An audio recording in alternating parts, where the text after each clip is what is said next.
பிதா குமாரன் பரிசுத்த ஆவியானவரால் கடவுள் ஜெபம் செய்வோம். கிருபையும் இரக்கமும் அன்புள்ள அன்பின் கடவுளே, இந்த மனமகிழ்ச்சியான இந்த பரிசுத்த ஒரு நாளுக்காக நன்றியோடு உம்மை ஸ்தோத்திரிக்கிறோம், துதிக்கிறோம், நாங்கள் மகிமைப்படுத்துகின்றோம். மீண்டுமாக ஒரு புதிய பரிசுத்த ஓய்வு நாளை நாம் காண முடியாகும்.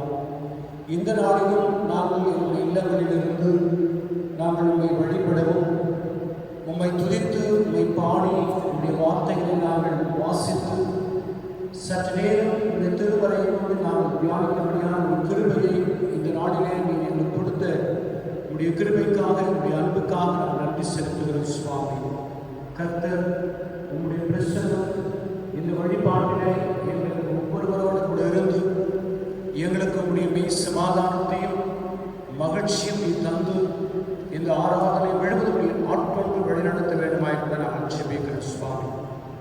இந்த ஆராதனையில் பங்கு பெறுகின்ற ஒவ்வொரு குடும்பங்களையும் உடைய பாதத்திலே நாங்கள் வைக்கிறோம். கர்த்தர் பேரை ஆசீர்வதிப்பீராக.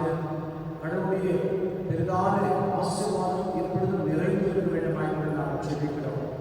இந்த ஆராதனை முழுவதும் துவங்குவதற்கு முடிவுபட்டு உடைய பிரசன்னத்தை மத்தியில் இருந்து எங்களை ஆசீர்வதிக்க வேண்டுமாய் கர்த்தர் ரட்சகராகிய இயேசு கிறிஸ்துவின் ஜெபிக்கிறோம் நல்ல பிதாவே.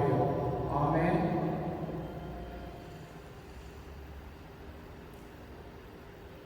திருத்துவர் 10ஆம் ஞாயிறு ஆராதனைக்கு ஆர்வமாக 92வது ஞான பாட்டை நாம் யாரும் சேர்ப்பார்கள். ஞான பாட்டை 92 சபையின் அஸ்திவாரம் நம் மீட்பர் கிறிஸ்துவே, சபையின் ஜென்மாதாரம் அவரின் வார்த்தையை தம் மனவாட்டியாக வந்ததை தேடினார், தமக்கு சொந்தமாக மறுத்ததை தவிர பாட்டை நாம் யாரும் சேர்ப்பார்கள்.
கர்த்தராகிய கடவுளே, உம்முடைய மனமுழுக்கத்தால் நீண்ட பொறுமையால் உமது சர்வ வல்லமை மிகவும் அதிகமாய் விளங்க செய்கிறீர். நாங்கள் உம்முடைய வாக்குத்தத்தங்களின் நிறைவேற்றத்தை ஆவலோடு எதிர்நோக்கி தொடர்ந்து உமது பரம பாக்கியத்தின் பங்குகளாகும்படி உம்முடைய கிருபை எங்களிடம் பெருமை செய்திட வேண்டும் என்று உம்மோடு தூய ஆவியானவரோடு என்றென்று உயிரோடு அரசாடுகின்ற எங்கள் நாதர் இயேசு கிறிஸ்துவின் வழியாய் உம்மை வேண்டிக் கொள்கிறோம். சுவாமி.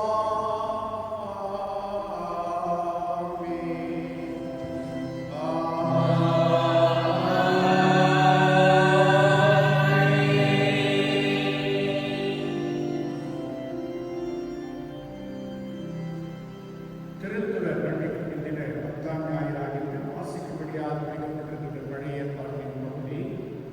அது எரேமியாவின் தீர்க்கதரிசன புஸ்தகம் 7ஆம் அதிகாரம் 1-7 வசனங்களை வாசிக்க கவனமாய் கேட்கிறோம்.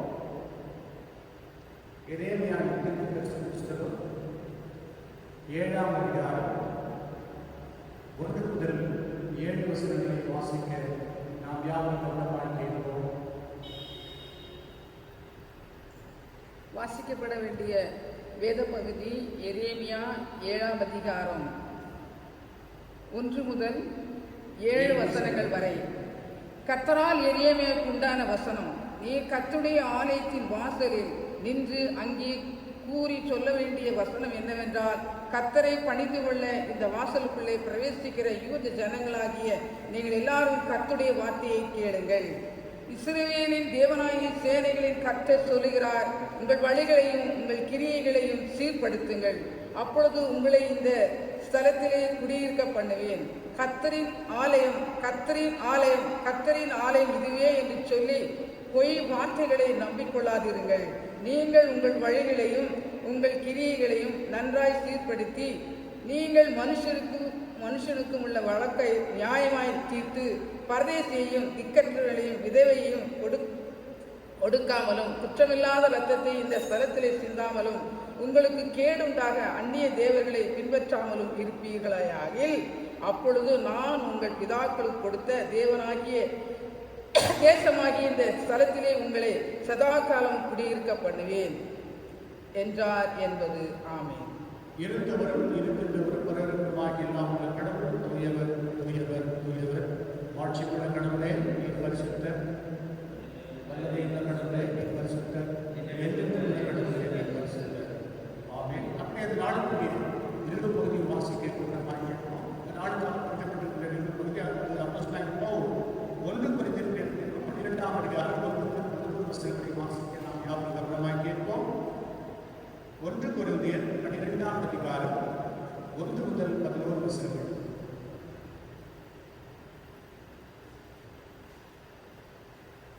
அன்றியும் சகோதரரே, ஆவிக்குரிய வரங்களை குறித்து நீங்கள் அறியாதிருக்க எனக்கு மனதில்லை. நீங்கள் அந்நியாய் ஞானிகளாக இருந்தபோது ஏவப்பட்டபடியே பூமியான விக்கிரங்களுக்கு மனதை செலுத்தினீர்கள் என்று உங்களுக்கு தெரியும். ஆதலால் தேவனுடைய ஆவினாலே பேசுகிற எவனும் இயேசுவை சபிக்கப்பட்டவன் என்று சொல்ல மாட்டான் என்று பரிசுத்த ஆவியினர் என்று இயேசு கிறிஸ்து கர்த்தர் என்று ஒருவனும் சொல்லக்கூடாது என்று உங்களுக்கு தெரிவிக்கிறேன். வரங்களில் வித்தியாசம் உண்டு, ஆவியானவர் ஒருவரே. ஊழியங்களில் வித்தியாசம் உண்டு, கர்த்தர் ஒருவரே. கிரிகளிலே வித்தியாசம் உண்டு, எல்லாருக்குள்ளும் எல்லாவற்றிலும் நடந்திருக்கிற தேவன் ஒருவரே. ஆவியானுடைய அனுக்கிரகம் அவனுடைய பிரயோஜனத்திற்கென்று அளிக்கப்பட்டிருக்கிறது. எப்படியெனில், ஒருவனும் ஆவியினாலே ஞானத்தை போதிக்கும் வசனமும், வேறொருவனுக்கு அந்த ஆவியினாலே அறிவை உணர்த்தும் வசனமும், வேறொருவனுக்கு அந்த ஆவியினாலே விசுவாசமும், வேறொருவனுக்கு அந்த ஆவியினாலே குணமாக்கும் வரங்களும், வேறொருவனுக்கு அற்புதங்களை செய்கிற சக்தியும், வேறொருவனுக்கு தீர்க்க தரிசனம் உரைத்தலும், வேறொருவனுக்கு ஆவியை பகுத்தெடுத்தலும், வேறொருவனுக்கு பற்பல பாஷைகளை பேசுவதிலும், வேறொருவனுக்கு பாஷைகளை வியாக்கியானம் பண்ணுவதிலும் அளிக்கப்பட்டிருக்கிறது. இவைகள் எல்லாம் அந்த ஒரே ஆவியானவர் நடப்பித்து தமது சித்தத்தின்படியே அவனவனுக்கு பகிர்ந்து கொடுக்கிறார் என்றார் என்பது.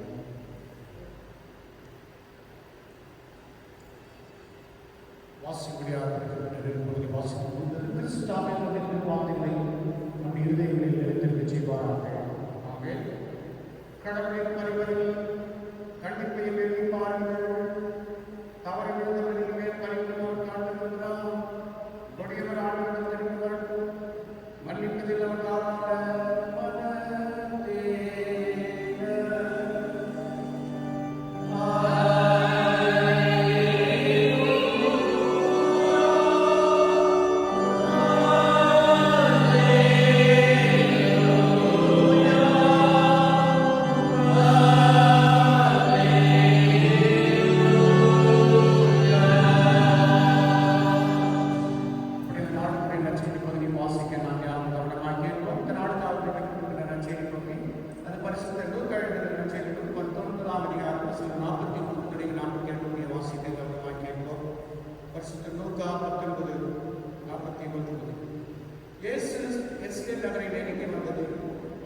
அதை பார்த்து அழுதார். இந்த நாடுகளாவது அமைதிக்குரிய வழியை நீ அறிந்திருக்கக்கூடாதா? ஆனால் இப்பொழுது அது உன் கண்களுக்கு மறைக்கப்பட்டுள்ளது. ஒரு காலம் வரும், அப்பொழுது உன் பகைவர்கள் உன்னை சுற்றி அரங்கு எழுப்பி உன்னை முற்றுகையிடுவார்கள். உன்னையும் உன்னிடத்தில் உள்ள உன் மக்களையும் எப்பக்கத்திலும் இருந்து நெருக்கி அழித்து உன்னை தரைமட்டமாக்குவார்கள். மேலும் உன்னிடம் கற்கள் ஒன்றின் மீது உன்னை ஆளுமை செய்வார்கள். ஏனெனில் கடவுள் உன்னை தேடி வந்த காலத்தை நீ அறிந்து கொள்ளவில்லை என்றார். இயேசு கோயிலுக்குள் சென்று அங்கு விற்பனை செய்து கொண்டிருந்தோரை வெளியே துரத்தத் தொடங்கினார். அவர்களும் என் இல்லம் இறைவேண்டனின் வீடு என்று மறைநூலில் எழுதியுள்ளதே, ஆனால் நீங்கள் இதை ஜலபத்துடையாக்கினீர்கள் என்று கூறினார். இயேசு ஒவ்வொரு நாளும் கோவிலில் கற்பித்து வந்தார்.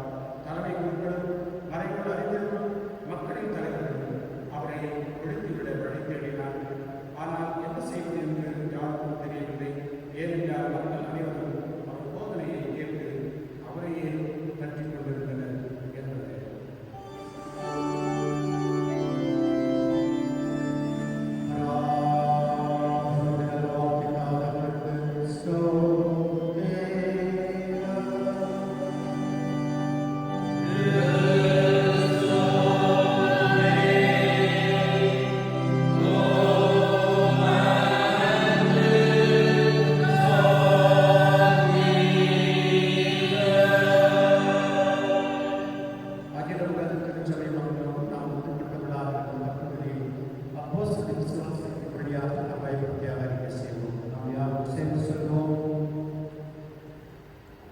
வாரத்தை ஊழியப்படுத்த சர்வவல்ல பிதாவாகிய கடவுளை விசுவாசிக்கிறேன்.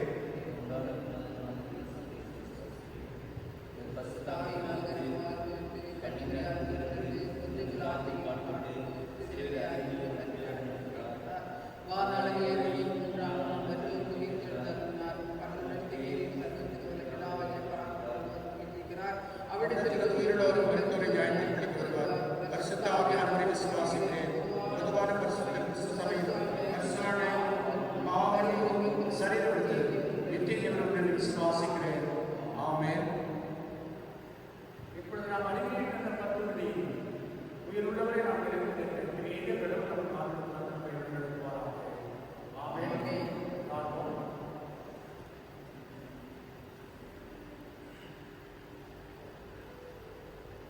நாம் மீண்டுமாக ஆண்டவரை நாம் குறித்து அவரை நாம் பயன்படுத்துவோம். அருள்மொழிக்கு நாம் ஆயத்தமாக 261 ஞான பாட்டை நாம் பார்ப்போம். ஏற்கனவே ஞான பாட்டை 261 எல்லா கர்த்தாவின் கையும் தெய்வீக ஆளுகையும் நாம் குறிக்கிறேன். அவர் வழிகாட்டாமல் அவர் ஜெயம் தராமல் போனார். வாய்ய என்பது பேர் என்ற பாடலை நாம் யாரும் சேர்ந்து பார்ப்போம்.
சமாதானம் உண்டாவதாக.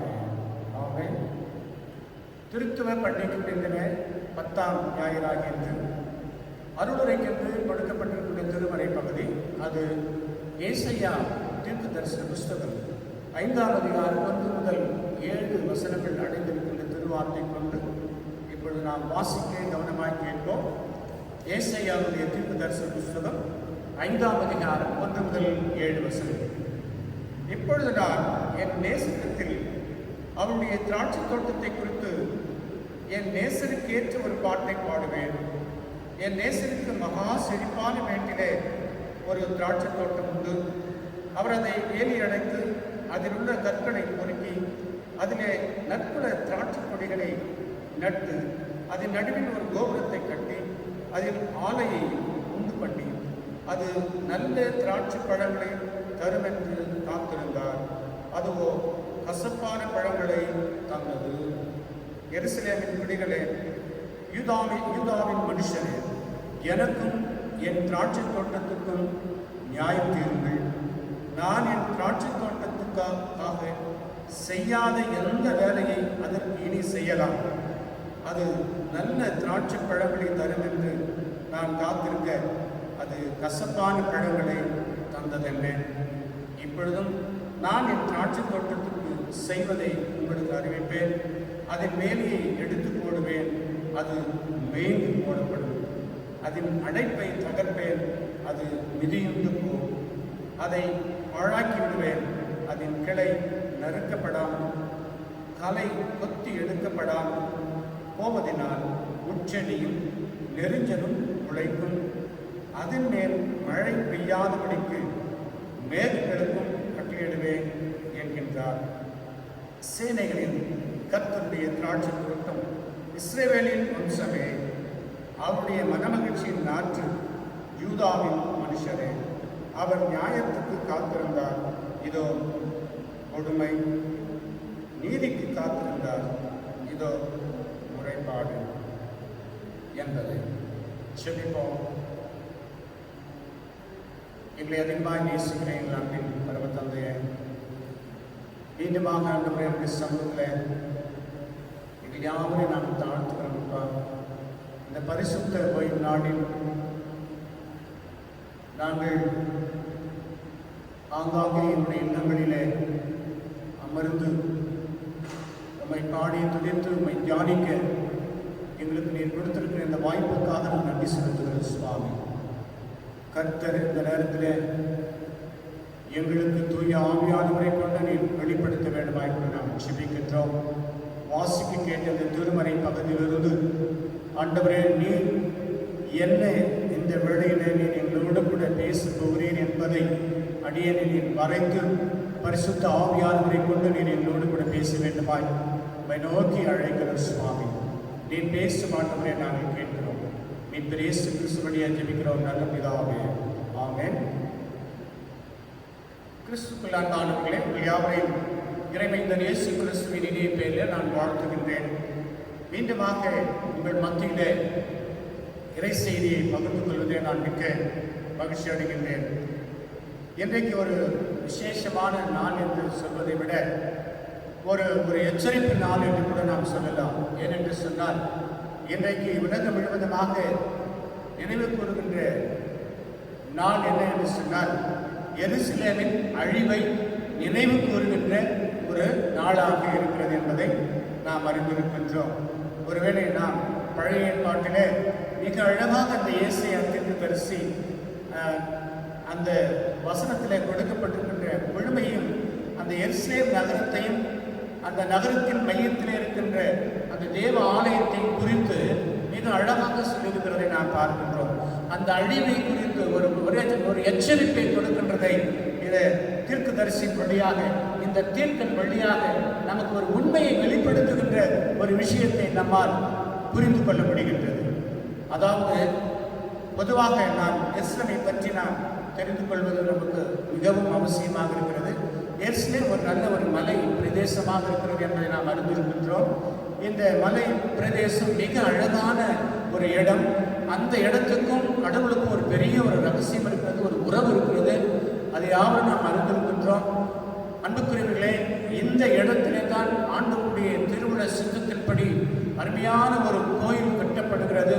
சாலமோன் ராஜாவால் இங்கே எருசலேம் தேவாலயத்தை மிகவும் அழகுபடுத்தி அந்த இடத்தை ஆண்டவர் தெரிந்து கொண்டு நல்ல ஒரு தேவாலயத்தை கட்டிருக்கிறதை நாம் பார்க்கின்றோம். அந்த தேவாலயம் கட்டினதனுடைய நோக்கத்தை ஒருவேளை அவரை விசுவாசித்த, அவரை அறிந்து கொண்ட, ஆண்டவரோடு கூட உறவு கொண்டிருந்த அன்பு பிள்ளைகள் அதை எப்படியாய் உதாசீனப்படுத்தினார்கள். அந்த நகரத்தை மட்டுமல்ல, அந்த கோயிலை, அந்த தேவ ஆலயத்தை கூட மாசுபடுத்துவதை நாம் ஒருவேளை திருமறையில பழைய ஏற்பாட்டிலே நாம் பார்க்கின்றோம்.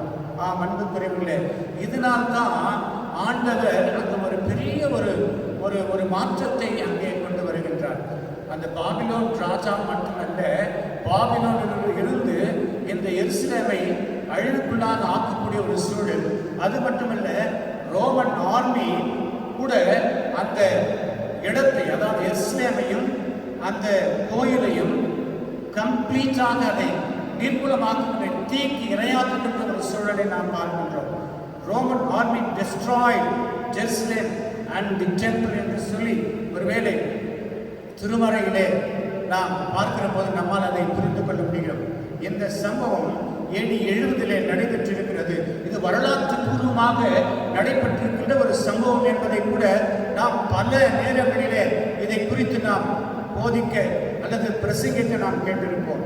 அப்படிப்பட்ட ஒரு இடம், அது ஒரு சமாதானத்தின் இடமாக, அது கடவுள் வாசம் செய்கின்ற ஒரு இடமாக, அது கடவுளுடைய ஒரு வீடாக இருந்தது என்பதை ஒருவேளை நாம் அறிந்திருக்கின்றோம்.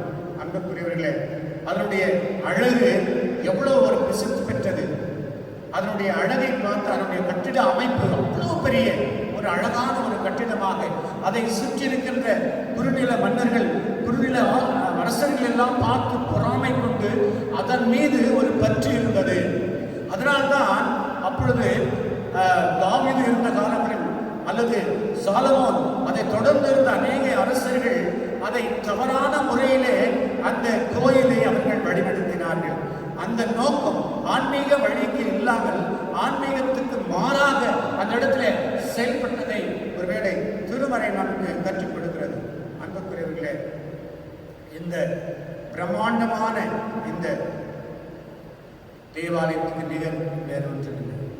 அப்படிப்பட்ட அந்த ஆலயம் நிர்மூலமாக்கப்பட்டது, அழிக்கப்பட்டது என்பதை இங்கே ஏசாயாவுடைய தீர்க்கதரிசி 5ஆம் அதிகாரம் 1 முதல் 7 வசனங்கள் மிக அழகாக சொல்லப்பட்டிருப்பதை நாம் பார்க்கின்றோம்.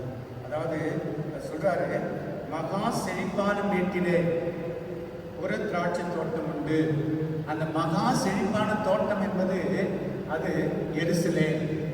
அதை தொடர்ந்து வாசிக்கிற போது பாருங்க, வீட்டிலே ஒரு திராட்சை தோட்டம் உண்டு. அவர் அதை வேலி அடைத்து அதில் உள்ள கற்களை குறுக்கி அதில் நற்குல திராட்சை செடிகளை நட்டு அதன் நடுவில் ஒரு கோபுரத்தை கட்டி, அந்த கோபுரம் தான் தேவாலயம்.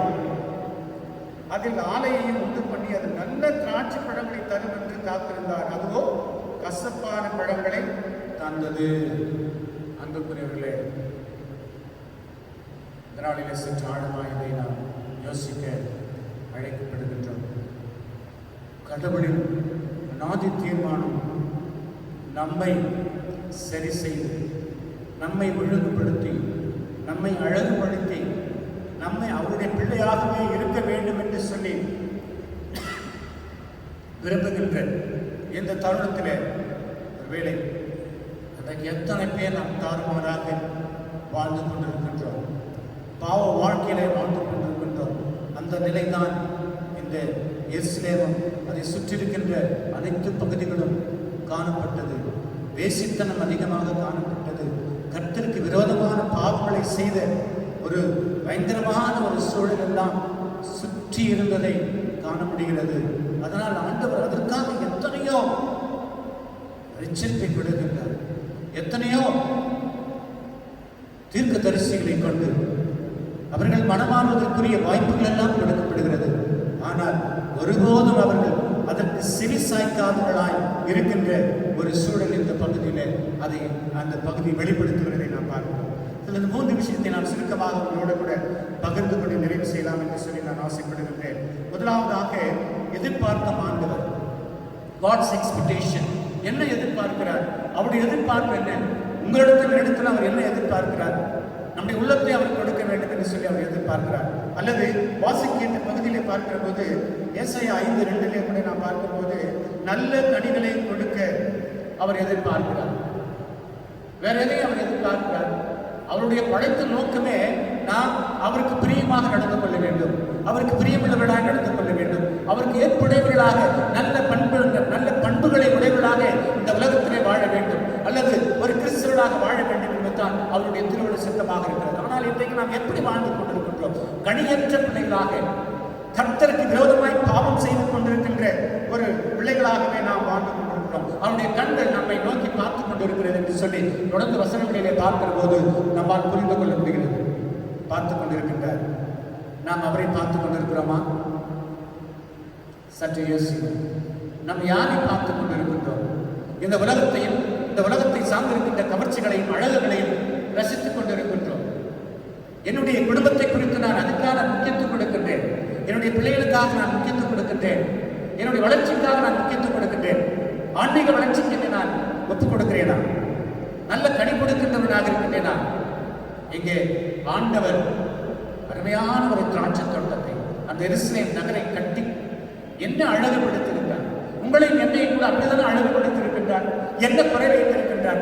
நல்ல பெற்றோரை கொடுத்திருக்கின்றார், நல்ல சமூகத்தை கொடுத்திருக்கின்றார், நல்ல கனிவளங்களை கொடுத்திருக்கின்றார், நல்ல தேசத்தை கொடுத்திருக்கின்றார். அதுல என்ன இல்லை? என்ன இல்லை வளம்? நம்ம இடத்துல எல்லா வளமும் இருக்கிறது, எல்லா ஆசீர்வாதங்களும் நம்மை சுற்றி இருக்கிறது. நாம் எப்படி அதை எடுத்து பயன்படுத்திக் கொண்டிருக்கின்றோம்? இல்லையா? இன்றைக்கு இந்த சமூகம் எங்கே போய் கொண்டிருக்கிறது? இந்த தேசம் எங்கே போய் கொண்டிருக்கிறது? இந்த உலகம் எங்கே போய் கொண்டிருக்கிறது? நாம் எந்த சூழ்நிலையிலே இப்படி வாழ்ந்து கொண்டிருக்கின்றோம்? ஆண்டவர் நம்மை எதிர்பார்த்து, என் மகனே என் மகளே என்று சொல்லி நம்மை எதிர்பார்த்து கொண்டிருக்கிறார். இன்றும் கூட நாம் என்ன பதில் சொல்லுவோம்? இரண்டாவதாக, எதிர்க்கும் ஆண்டவர். வசனம் லூக்கா 19:45-46 வசனங்களிலே நாம் பார்க்கிற போது நற்செய்தி பாடத்திலே நாம் பார்த்தோம். என்னுடைய வீடு ஜெப வீடு, நீங்களும் அதை கல்லர் தொகை ஆக்கினீர்களே என்று சொல்லி எவ்வளவு ஒரு கரிசனையோடு ஒரு அன்போடு வந்து அங்கே அவர் கேட்கிறார் பாருங்க சுவாமி. இன்னைக்கு அநேக திருச்சபைகளில் கூட ஒருவேளை நம்ம ஆர்வெஸ்ட் ஃபெஸ்டிவல் தான் கொண்டாடுவோம். ஒரு சில இடங்களில ஆலயத்துக்குள்ளே நம்ம என்னென்ன பண்றோம்ன்றது நமக்கே தெரியும். ஆனா அப்பவே 2000 ஆண்டுகளுக்கு முன்பதாகவே ஆண்டவராக இயேசு கிறிஸ்து வாழ்ந்து கொண்டிருந்த போதே அந்த எருசலேம் நகரத்திலே அது ஒரு சந்தையாக மாற்றினார்கள், ஒரு வியாபார ஸ்தலமாக மாற்றினார்கள், பணத்தை எக்ஸ்சேஞ்ச் பண்ற இடமாக மாற்றினார்கள். ஒட்டுமொத்தமாக ஒரு வியாபார ஸ்தலமாக அந்த தேவாலயத்தை கெடுத்து அதை மாசுபடுத்தினார்கள். அதனால்தான் அவருக்கு ரொம்ப ஆண்டவருக்கு கோபம் வந்து அங்கே அவர் எதிர்க்கின்ற ஒரு சூழல். சாட்டையாலே எல்லாரையும் அவருக்கு கோபம் வந்தது தான் ஃபர்ஸ்ட் டைம் இல்லையா? ஆண்டவராக இயேசு கிறிஸ்து எப்பவுமே கோபமே வராது. அவர் அன்புள்ளம் கொண்டவர், கரிசனை கொண்டவர், இரக்கம் கொண்டவர், நம் மீது பாசம் கொண்டவர். அப்படிப்பட்ட ஒரு கடவுளுக்கு அந்த நேரத்தில் ரொம்ப கோபம் வந்ததுன்னு சொன்னால் அவருடைய ஆலை அது மாசுபடுகிறது என்ற ஒரு கோபத்திலே அந்த கசப்பான ஒரு அனுபவம் அங்கே காணப்பட்டதை ஒருவேளை திருமறையிலே நான் பார்க்கிறேன். அன்புக்குரியவர்களே, நீங்களும் நானும் ஆண்டவர் வாசம் செய்கின்ற இடம் நம்முடைய இருதயம் ஆகும். நம்முடைய உள்ளத்தை நாம் தூய்மை வைத்திருக்கிறோமா? நம்முடைய இருதயத்தை நாம் எப்படி வைத்திருக்கின்றோம்? நம்முடைய இருதயத்தில் எப்பவுமே கேடுபாடான ஒரு இருதயமாக இருக்கிறது. ஜெபிக்கிறோம், வேதத்தை வாசிக்கிறோம், பிரசனத்தெல்லாம் கேட்கிறோம், எல்லாத்தையும் பண்றோம். அந்த நேரத்துக்கு தான் ஆண்டவருக்கு அந்த இடத்தை கொடுக்கிறோம். கொஞ்ச நேரம் அது முடிந்த உடனே வேற நம்ம ஆலயத்தில் போய் ஆராய்ச்சி வெளியில வந்த உடனே அங்கிருந்து அந்த ஆண்டவருடைய அவர் பரிசுத்தமா வாசம் செய்கிற அந்த இருதயத்துல கொஞ்சம் கொஞ்சமாக வெளியே போயிடுவார் ஏசாமி. யார் உள்ளே போவாங்க? சாத்தான் உள்ளே போயிடுவான். சாத்தான் உள்ளே போயிட்டு உலக பிரகாரமான காரியங்களை சிந்திப்பான், உலக பிரகாரமான வாழ்வுக்குரிய காரியங்களை யோசிப்பான். இதை யோசித்து ஒருவேளை ஆண்டவர் வாசம் செய்கிற இடத்தை நாம் மாசுபடுத்திட்டோம்ல. என்ன அழகாக சொல்றார் பாருங்க ஏசாயா. என்ன அவர் ரொம்ப அற்புதமான ஒரு விஷயத்தை, அந்த திராட்சை செடியை அதை கம்பேர் பண்ணுறாரு அந்த எஸ்லன். அன்புக்குரியவர்களே, நீங்களும் நான் எப்படி இருக்கிறோம்? நம்முடைய இருதயம் தூய்மையாக இருக்கிறதா? அல்லது நாம் ஆராதிக்கின்ற இடம் தூய்மையாக இருக்கிறதா? அல்லது நம்முடைய இல்லம் தூய்மையாக இருக்கிறதா? இன்னைக்கு ஆண்டவர் நம்முடைய இல்லத்தை வழிபடுகின்ற இடமாக மாற்றியிருக்கிறார், நம்முடைய இல்லத்தை ஒரு ஆலயமாக மாற்றியிருக்கிறார் என்பதை ஒருவேளை நாம் அறிந்து கொள்ள முடியும். அப்படிப்பட்ட ஒரு சூழலிலே இப்பொழுது நாம் தள்ளப்பட்டிருக்கிறோம். அப்படி என்று சொன்னால் நாம் கடவுளுக்கு நாம் முக்கியத்துவம் கொடுக்கும், கடவுளுக்கு நம்ம முற்றிலும் நம்மை அர்ப்பணிக்கிற போது, நம்மை முழுவதுமாய் கடவுளுக்கு என்று நாம் முழுமையாய் படிக்கிற போது நிச்சயமாக ஒரு மாற்றத்தை நம்மால் உண்டு பண்ண முடியும். இறுதியாக எச்சரிக்க மாட்டோம். லூக்கா 13ஆம் அதிகாரம் 1 முதல் 5 வசனங்களை பார்க்கிற போது அங்கே ஒரு பெரிய ஒரு எச்சரிப்பை பார்க்கிறோம். என்ன எச்சரிக்கை என்று சொன்னால், மனம் மாறாவிட்டால் நீங்கள் எல்லோரும் சாவீர்கள் என்று சொல்லி ஒரு பெரிய ஒரு எச்சரிக்கை. நீங்கள் மனம் மாறாவிட்டால் நீங்கள் எல்லோரும் சாவீர்கள். ஏன் என்று சொன்னால் அவங்க எல்லாம் குறை சொல்லிட்டு இருக்காங்க, அவங்க எல்லாம் இவ்வளோ பாவம் பண்ணியிருக்காங்க, இவ்வளோ தப்பு பண்ணியிருக்காங்க, இவ்வளோ பேர் செத்து போயிட்டாங்க. அந்த பகுதியில் நீங்கள் படிக்கிற போது மிக தெளிவாக அதை அறிந்து கொள்ள முடியும். அதற்கு ஆண்டவர் சொல்றார், நீங்க கூட மனம் மாறலன்னா நீங்க கூட சாவீங்கன்றார். ஆக பொதுவாக எல்லாரையும் ஆண்டவர் இங்கே வெளிப்படுத்துகிறதை பார்க்கின்றோம். அன்புக்குரியவர்களே, இந்த நாளிலே எருசலேமின் அழிவை நினைவு கூறுகின்ற இந்த திருநாளிலே நீங்களும் நானும் மனமாற அழைக்கப்படுகின்றோம். மனமாறுவதற்கு ஆண்டவர் மீண்டும் மீண்டும் ஒரு வாய்ப்பை கொடுக்கின்றார்.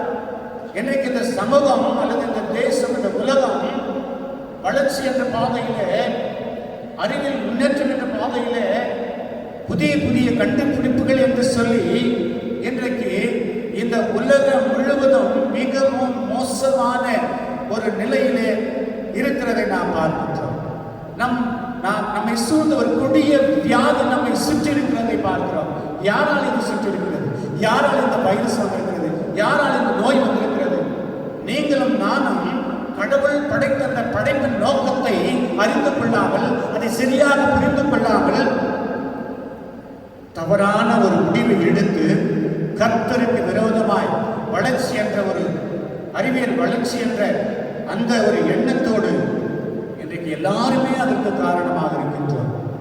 சாதாரண மக்களிலிருந்து பெரிய தலைவர்கள் வரைக்கும் எல்லாரும் அதை பொறுப்பேற்க நாம் கடமைப்பட்டவர்களாக இருக்கின்றோம் இல்லையா?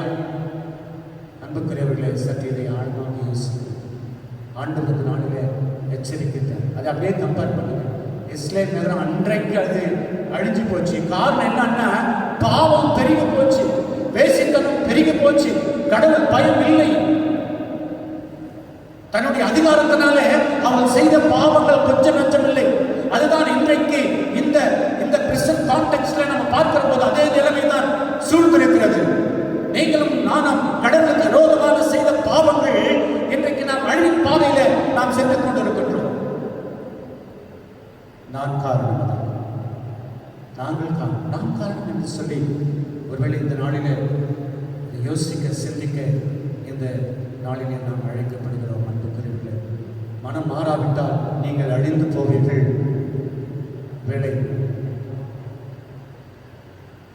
உங்களுக்கு எல்லாருக்கும் தெரியும்.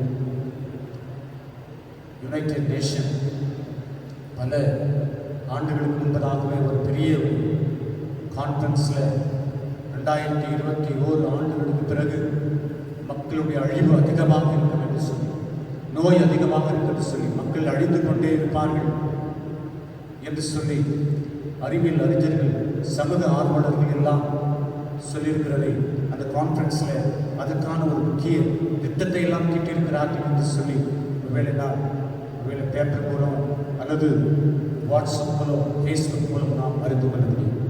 அப்படிப்பட்ட ஒரு சூழ்நிலையில் நீங்களும் நான் இப்பொழுது இருக்கிறோம். அப்படி என்று சொன்னால் இன்றைக்கு இப்பொழுது நம்மை அர்ப்பணிப்போமா? ஆண்டவருக்கு நம்மை அர்ப்பணிப்போமா? நம்முடைய உள்ளத்தை ஆண்டவருக்கு கொடுப்போமா? மனம் மாறுவோமா? அவருடைய எச்சரிப்பு இன்றைக்கு கொடுத்திருக்கிறார். நீ மனம் மாறாவிட்டால் நீ அழிந்து போவா என்று சொல்லி. அன்புக்குரியவர்களே, சற்று ஆழமாக கர்த்தர் நமக்கு ஒரு வாய்ப்பு கொடுத்திருக்கிறார். அவர் ஒண்ணு கேட்கல. அவர் என்ன எதிர்பார்க்கிறார்? கடவுள் பயம், அவரை நேசிக்க வேண்டும், அடுத்து அன்பு செலுத்த வேண்டும், நம்மோடு உடன் வாழ்கின்றவர்களோடு கூட நாம் அன்பாக இருக்க வேண்டும், நல்ல ஒரு பண்பு நம்மிடத்தில் காணப்பட வேண்டும். அதுதான் அவர் நம்ம எதிர்பார்க்கிறோம். அப்படி என்று சொன்னால் நல்ல கனிகளை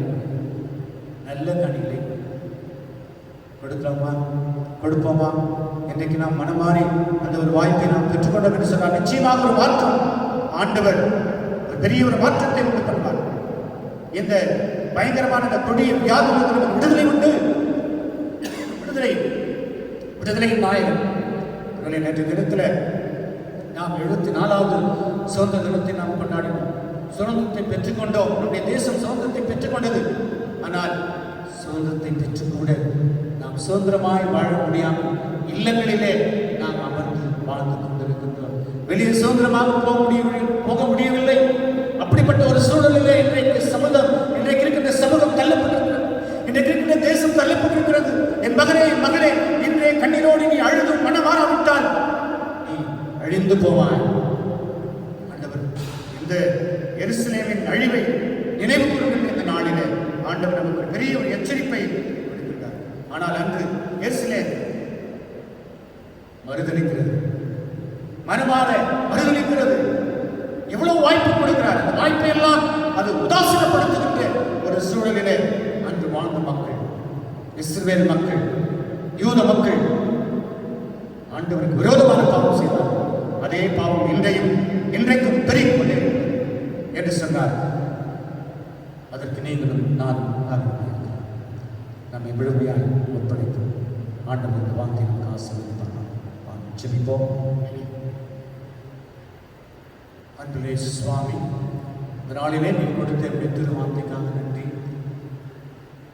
எருசலேம் அழிவை நினைவு கூறுகின்ற இந்த நாளிலே எங்களுக்கு ஒரு எச்சரிப்பை கொடுத்தீர்.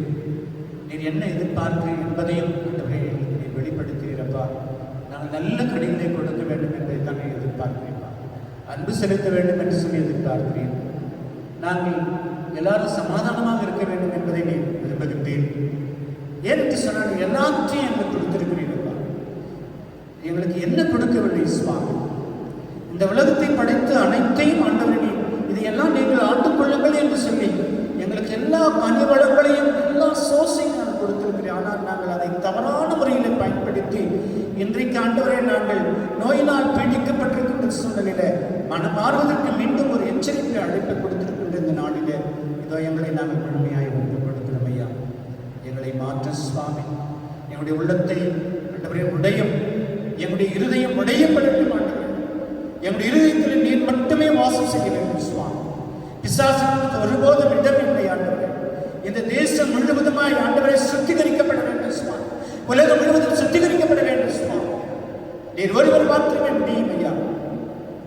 பரிசுத்தாவியினாலே உடைய வெளியேற்பட்ட ரத்தத்தால் நீ கழுவி எங்களை சுத்தப்படுத்த மீண்டும் ஒரு பெரிய ஒரு மாற்றத்தை எங்களுடைய தேசத்திலே கொடுங்க. நாங்கள் வாசம் செய்கின்ற நாங்கள் இருக்கின்ற எங்களுடைய இடங்களிலே அப்பா ஒரு பெரிய மாற்றத்தை எங்களுக்கு கொண்டு பண்ணுங்க சுவாமி. தொடர்ந்து உடைய கருத்துக்குள்ளாய் இயேசு கிறிஸ்துவுடைய ஜெபிக்கிற நல்ல பிதாவே. அப்படி ஆண்டவராகிய இயேசு கிறிஸ்துவின் பிதாவுடைய தூய ஆவியானவரின் ஐக்கியம் வழிநடத்தி பாதுகாத்து என்று மீண்டும் சதா காலங்களிலும் நம்மோடு நம்முடைய குடும்பத்தோடு நம்முடைய திருச்சபையோடு கூட நம்மை பாதுகாத்து வழிநடத்துவாராக. ஆமென். அன்புக்குரியவர்களே, உங்கள் யாவரையும் நான் வாழ்த்துகின்றேன். திருச்சபையாருக்கு ஒரு அறிவிப்பு. ஒருவேளை கிராமங்களிலே தமிழக அரசாங்கம் வழிபாடு செய்யலாம் என்று சொல்லி நமக்கு ஒரு அறிவிப்பை ஏற்கனவே கொடுத்திருக்கிறது. அதன் அடிப்படையில் வெங்கத்தூர் தண்ணீர்குளம் இந்த கிராம சபையிலே வழிபாடு நடைபெற்றுக் கொண்டிருக்கின்றது. தண்ணீர்குளம் புதன்கிழமை, வெங்கத்தூர் சனிக்கிழமை என்று சொல்லி வழிபாடு நடந்து கொண்டிருக்கின்றது. ஆனால் நகரத்திலே நம்முடைய டிஎல்சி ரட்சிகர் ஆலயத்தில் நாம் நடத்தலாம். ஆனால் அதற்கு ஒரு முற்றுப்புள்ளி வைத்திருக்கிறது அரசாங்கம். ஒரு வருடத்துக்கு 10,000 ரூபாய் வருமானம் இருந்தால்தான் இந்த வழிபாடு நடத்த முடியும். அப்படி என்று சொன்னால் சிறிய சிறிய ஆலயத்துக்கு மட்டும்தான் அவங்க உத்தரவு கொடுத்துருக்குறாங்க. இது போன்ற ஆலயத்தில் நம்ம வழிபாடு நடத்தினா உடனே அது வேறு விதமாக போயிடும். உடனே ஃபஸ்ட்டு என்ன பண்ணுவாங்கன்னா சபை குருவை அரசு பண்ணி வச்சுருவாங்க. இந்த சூழ்நிலையில் தான் இன்றைக்கு அரசாங்கம் இருக்குது. ஆகவே அதில் மனதில் கொண்டு எல்லாரும் ஜெபிங்க. சீக்கிரமாக நமக்கு அரசாங்கம் நம்முடைய ஆலயத்தில் நம்ம எல்லாரும் ஒன்று கூடி ஆண்டவரை நம்ம வழிபடணும், ஆண்டவரை நம்ம துதிக்கணும், அவருடைய சத்தியத்தை நம்ம கேட்கணும். அதுக்குரிய நாட்கள் ரொம்ப கிட்ட வந்துடுச்சு. அதுக்காக நம்மெல்லாம் கண்ணீர் விட்டு அழகு ஜெபிக்கணும். மனம் ஆண்டவர் பெரிய காரியங்களை செய்வார். நிச்சயமாக பெரிய காரியங்களை செய்வார் என்று சொல்லி நான் விசுவாசிக்கிறேன். ஆக இந்த காலகட்டங்களில் வருமானம் மிக குறைந்திருக்கிறது. ஆகவே நான் ஏற்கனவே உங்களுக்கு அறிவித்த வண்ணமாக உங்களுடைய சபை சந்தா நீங்கள் நம்முடைய புதிதாக நியமிக்கப்பட்டிருக்கின்ற பொருளாளர் திருவாளர் செல்வகுமார் அவரிடம் நீங்கள் உங்களுடைய சபை சந்தா அல்லது தசமபாகம் மற்ற காணிக்கைகளை நீங்கள் எழுதி வருகின்றவர்கள் செக்ஷன் வருகிற போது அவரிடத்தில் எழுதி நீங்கள் கொடுத்தீர்கள் என்று சொன்னால் உடனடியாக உங்களுக்கு ரசீது வழங்கப்படும். அன்புக்குறியிலும் ஒரு பைசா கூட இனி வருகின்ற நாட்களில் யாரும் அதை தவறான முறையில் பயன்படுத்த முடியாது என்பதை நான் இன்றைக்கு உங்களுக்கு நான் உறுதி கொடுக்கின்றேன். ஒருவேளை ஜூன் 18ஆம் தேதியிலிருந்து நான் பொறுப்பேற்றிருக்கின்ற இன்றைக்கு வரைக்கும் ஒரு சரியான ஒரு முறையில் கணக்கு வழக்குகள் செய்யப்பட்டு வருகிறது. ஆகவே தயவு செய்து நீங்கள் உங்களுடைய சபை சந்தா நீங்கள் கடைசியில் நீங்கள் கொடுக்கறத விட நீங்கள் அந்தந்த மாதத்தில் உங்களுடைய சபை சந்தா டைம்ஸ், அதாவது தசமபாகம் மற்றும் உங்களுடைய காணிக்கைகள். சில நேரங்களிலே நான் இங்கே காலையில் அலுவலகத்தில் இருப்பேன், ஆலயத்தில் இருப்பேன். நீங்கள் உங்களுடைய காணிக்கைகளை கொடுக்க வேண்டும் என்று சொன்னால் இங்கே காணிக்கை பெட்டி இருக்கும். அந்த பெட்டியில் நீங்கள் அந்த காணிக்கைகளை கூட நீங்கள் போடலாம். அந்த வருமானத்தை வைத்து அநேக காரியங்கள் செய்வதற்காக நாங்கள் ஆலோசனை குழுவிலே நாங்கள் முடிவெடுத்திருக்கின்றோம். விசேஷமாக இந்த கல்லறை தோட்டத்தில் நமக்கு இடம் போதாததினாலே பின்னாலே அதுக்குரிய காரியங்களை செய்ய வேண்டும் என்ற தீர்மானம் எடுக்கப்பட்டிருக்கிறது. ஆகவே அதற்கும் நிறைய செலவுகள் இருக்கிறது. மற்றும் இபி பில் கட்டணம் உங்களுக்கு எல்லாருக்கும் தெரியும். இபி பில் ரொம்ப அதிகம். அதோடு நம்முடைய செக்யூரிட்டி ஆயருக்குரிய ஊதியத்தெல்லாம் கொடுக்க வேண்டும். அதற்காக தயவு செய்து நம்முடைய சபை சந்தாவை மற்றும் காணிக்கைகளை உடனுக்குடன் அந்தந்த மாதத்தில் நீங்கள் செலுத்துவீர்கள் என்று சொன்னால் அது ரொம்ப ஆசீர்வாதமாக இருக்கும். அது மட்டுமல்ல, வருகின்ற 1ஆம் தேதி உங்களுக்கு கடந்த மாதத்தின் போல நேரடியாக அந்த வழிபாடு இருக்கும். அந்த வழிபாட்டிலே கூட நீங்கள் ஒருவேளை ஒரே நேரத்தில் என்ன வர முடியாது. நீங்கள் கொஞ்சம் கொஞ்சமாக வந்து இடத்தண்டில் ஜெபித்து விட்டு காணிக்கைகளை கொடுத்து விட்டு போகபடி உங்களுக்கு ஒரு வாய்ப்பை இந்த நாளிலே உங்களுக்கு அறிவிப்பிலே நான் தெரிந்து கொள்ள நான் ஆசைப்படுகின்றேன்.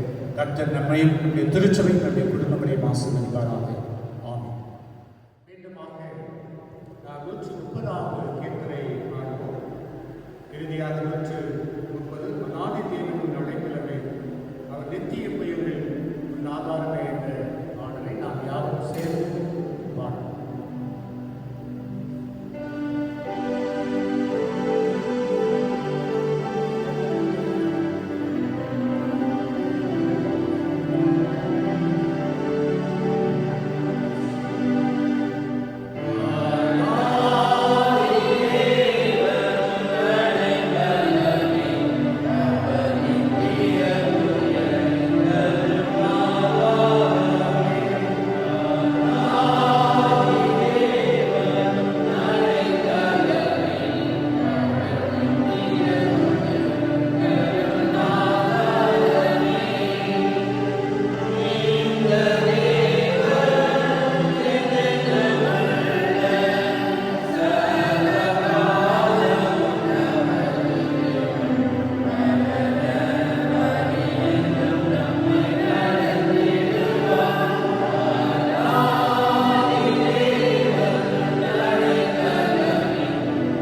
அன்பு நிறைந்த எங்கள் அன்பின் கடவுளே, மீண்டுமாக உம்மை நோக்கி நாங்கள் பார்க்கிறோம். இந்த ஆராதனை முழுவதும் நீர் எங்களோடு கூட இருந்ததுக்காக நன்றி சுவாமி. நாங்கள் பாடிய பாடல்கள், நாங்கள் வாசித்த திருமறைகள், திருமறையை கொண்டு நாங்கள் தியானித்த உடைய வார்த்தை முழுவதும் உம்முடைய பிரசன்னம் இருந்ததை நாங்கள் ஒவ்வொருவரும் உணர்ந்து கொண்டோம் சுவாமி. நீர் தூய ஆவியானவரை கொண்டு நீர் எங்களோடு கூட பேசினதற்காக நன்றி. ஒருவேளை இன்று எருசலேம் அழிவை நினைவு கூறும் இந்த நாளிலே உம்முடைய விருப்பம் என்ன என்பதை எங்களுக்கு நீர் வெளிப்படுத்தினீர். அது மட்டுமல்ல, எங்களுக்கு ஒரு எச்சரிப்பையும் கொடுத்தீர். உம்முடைய திருவார்த்தையின் மூலமாக நீர் எங்களுக்கு வெளிப்படுத்தின உண்மைக்காக நன்றி செலுத்துகின்றோம். உம்முடைய வார்த்தையின் வழியாக ஒரு சத்தியத்தை நீ எங்களுக்கு கொண்டு வந்தீர்கள். மீண்டும் மீண்டுமாய் எங்களை நீர் அழைக்கிறீர். உம்முடைய அன்பிலே நாங்கள் இருக்க வேண்டும் என்பதை நீர் விரும்புகின்றீர் சுவாமி. நாங்கள் எப்போதும் உம்முடைய பிள்ளைகளாகவே இருக்க வேண்டும் என்பதே உம்முடைய திருவிழா சித்தமாயிருக்கிறது. இப்பொழுதும் சுவாமி, நாங்கள் கேட்ட இந்த சத்தியத்தை எங்களுடைய உள்ளத்திலே நாங்கள் ஆழமாய் பதித்து வைத்துக் கொண்டு எங்களுடைய இருதயத்திலிருந்து ஒருபோதும் ஆண்டவரே இந்த வார்த்தைகள் வெளியே போகாதபடி அது எப்பொழுதும் எங்களுடைய உள்ளத்திலே ஆண்டவரே அது பேசிக்கொண்டே இருக்கணும் சுவாமி. அந்த வார்த்தை எங்களுடைய உள்ளத்திலே பேசிக்கொண்டே இருக்க வேண்டும். நாங்கள் மனம் மாறுவதற்கு, நாங்கள் உடைய பிள்ளையாய் நாங்கள் வாழ்வதற்கு இந்த உலகத்தில் இந்த வார்த்தையே எங்களுக்கு வழி, இந்த வார்த்தையே சத்தியம், இந்த வார்த்தையே வாழ்வென்று இறைவா நீர் எங்களுக்கு திருவிழம் பற்றினீரே. இதோ எங்களை அர்ப்பணிக்கும் சுவாமி. எங்களை ஏற்றுக்கொள்ளுங்கள். இந்த நாளிலே நீர் எங்களை ஏற்றுக்கொண்டு நாங்கள் முழுமையாய் எங்களை சுத்திகரித்து எங்களுடைய பாவத்தை அறிக்கை செய்து உம்முடைய சமூகத்தில் வந்திருக்கின்ற எங்களுக்கு நீர் மாற்று சுவாமி. புதிய இருதயத்தை நீர் கொடுங்க. புதிய மனதை, புதிய உள்ளத்தை, புதிய சிந்தனையை எங்களுடைய உள்ளத்திலே நீர் கொடுத்து அதன் வழியாக அன்பின் கடவுளை எங்களுடைய குடும்பம், எங்களுடைய திருச்சபை, எங்களுடைய தேசம் நலன் பெற கிருபை தாருங்கள். அன்பின் ஆண்டவரே, எங்களுடைய தமிழ் சுவிசேஷத்தின் திருச்சபைக்காக நாம் ஜெபிக்கின்றோம். எங்களுடைய பேராயர்கள், எங்களுடைய ஆலோசனை சங்கம், ஆயர்கள், மிஷனரிமார்கள், ஊழியர்கள் யாவரும் எதிர்த்து ஒவ்வொருவரையும் நீர் ஆசீர்வதித்து அவருடைய கரங்களிலே கொடுத்திருக்கின்ற திருப்பணியை உண்மையாய் செய்ய ஒவ்வொருடைய பிள்ளைகளையும் நீர் உற்சாகப்படுத்துகிறார். என்னுடைய தேசத்தின் தலைவர்களையும் நீர் ஆசீர்வதி. மக்களை நலமுடன் வழிநடத்தவும் மக்களுக்கு தேவையான அனைத்து நன்மைகளை அவர்கள் செய்வதற்கு அவர்களை உற்சாகப்படுத்துகிறார். ஒருவேளை நாங்கள் இந்த கொடிய நோயினால் ஆண்டவரே எங்களுக்கு என்ன நேரிடுமோ என்று சொல்லி பயந்து இருக்கிறோம். அநேகர் நோயினால் பிடிக்கப்பட்டிருக்கிறார். அநேகர் மரணத்தின் வழியிலே ஆண்டவரை பிடிக்கப்பட்டிருக்கின்ற இந்த சூழலிலே கர்த்தர் ஆண்டவரை அவருடைய பிள்ளைகளுக்கு விடுதலை கொடுக்கிறார். கர்த்தர் அவருடைய பிள்ளைகளுக்கு சுகத்தை கட்டியிடுகிறார்கள். நன்றியோடு வைத்து பேசுவார். அன்பின் தோப்பரே அவருடைய திருவள்ளுவர் குருசேகரத்தையும் என்னுடைய குருசேகரத்தை சார்ந்திருக்கின்ற கிளை சபைகளை கர்த்தருக்கு கொடுக்கின்றோம். விசேஷமாக என்னுடைய சபையுடைய புதிய ஆலோசனை குழு, என்னுடைய பெண்கள் ஐக்கிய சங்கம், ஆண்கள் ஐக்கிய சங்கம், வாலிபர் இயக்கம் எனும் ஞாயிறு கர்த்தாவே ஒவ்வொரு குழுக்களையும் நீர் ஆசீர்வதித்து வரப்போகின்ற நாட்களிலே அந்தவரை உற்சாகமாக உடைய திருப்பணியை செய்ய என்னுடைய பிள்ளைகளை நீர் ஆயத்தப்படுத்துவீராக சுவாமி. எனவே என்னுடைய திருச்சபைகள் குடும்பங்களில் இருக்கின்ற பெரியவர்களுக்காக, வயதானவர்களுக்காக நாம் ஜெபிக்கிறோம். வயதான பெற்றவரை ஆசீர்வதி, அவருடைய பலப்படுத்தும், அவளுக்கு நல்ல சுகத்தையும் பலத்தையும் கண்டேற்று. இந்தமாய் படிக்கிற பிள்ளைகள், அண்டவரே இந்தமாய் வாலிப பிள்ளைகள், சிறு குழந்தைகள் யாரும் நாம் ஜெபிக்கிறோம். ஒவ்வொருவரையும் ஆசீர்வதி. இந்த கொடிய இந்த கிருமி நிமித்தமாய் இப்படி பிள்ளைகளுக்கு ஒன்றும் ஆண்டவரை நாதபடி என் தேவன் நீர் ஆண்டவரை உம்முடைய தேவ தூதர்களை கொண்டு எங்களை நீ பாதுகாத்து நன்றியோடு துதிக்கிறோம். தொடர்ந்து உடைய கரம், உடைய வழிநடத்துதல் எங்களோடும், எங்களுடைய குடும்பத்தோடும், எங்கள் திருச்சபையோடு கூட வழிநடத்த வேண்டுமா? இத்தரேசு கிறிஸ்துவனையா ஜெபிக்கிறோம் நல்ல பிதாவே. ஆமென். ஆண்டவர் கற்பித்த ஜெபத்தை நாம் யாரும் சேர்ந்து சொல்லுவோம். பரமண்டலம் இருக்க எங்கள் பிதாவே, உடைய நாமம் பரிசுத்தப்படுவதாக, உடைய ராட்சியம் வருவதாக, உடைய சித்தம் பரமண்டலத்திலே செய்யப்படுவது போல பூமியிலே செய்யப்படுவதாக. அல்லது வேண்டிய ஆகத்தில் எங்களுக்கு தாரும். எங்களுக்கு விரோதமாய் குற்ற செயல்களுக்கு நாங்கள் மன்னிக்கிறது போல எங்கள் பாவத்தை மன்னி எங்களை சோதனைக்கு பிரவேசிக்க நாமத்தையும் ரசிக்கிறோம். ராட்சியம் வல்லமையும் மகிமையும் நிர்ணயிக்க முடியலை சுவாமி. ஆமென்.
இறுதியாக ஞான பாட்டு 11 முதல் 2 சரணங்களை நாம் பாடுவோம். கர்த்தரை காப்பாற்றும் ஆசீர்வாதத்தால் எங்கள் மேல் முகத்தை வைத்து வீசும் வழியை பாடுவோம்.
स्वामी कृपया क्रिस्ते